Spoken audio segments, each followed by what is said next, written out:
Bonsoir à tous. C'est une situation assez rare pour être soulignée. Des délégués syndicaux qui refusent de partir en grève.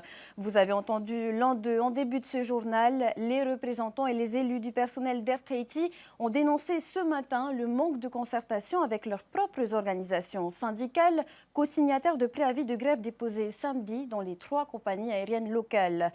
Une déléguée syndicale a même rendu son mandat. Les précisions de Nicolas Pérez. Ces sourires de façade masquent la frustration, pour ne pas dire de la colère.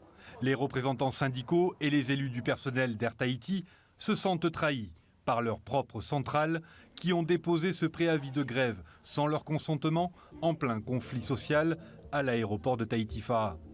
Nous, on soutient la grève de ADT, hein, mais on ne nous utilise pas comme pions. Hein. Non. Ils veulent aller à la grève, ben qui vont? Qui va aller poser son sac? Qui va aller poser son sac? Nous, on ne va pas faire la grève.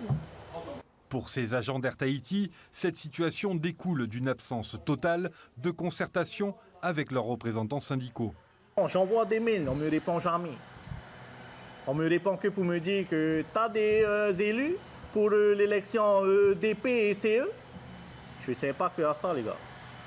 Écœurée par cet épisode, la déléguée de la CSIP, Caroline Goding, a même préféré rendre son mandat. Je n'ai jamais eu mon secrétaire général au téléphone. Je n'ai eu que 2 membres du bureau au téléphone. C'est tout, point final. Et donc, moi personnellement, j'ai décidé que je n'étais pas un pion de démissionner.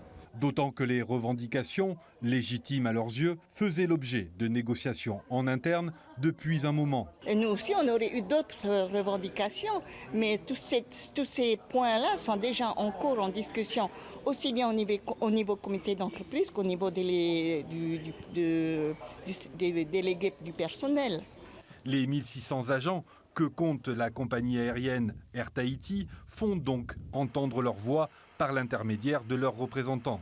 Reste à savoir si ceux des 2 autres compagnies aériennes concernées par des préavis de grève leur emboîteront le pas.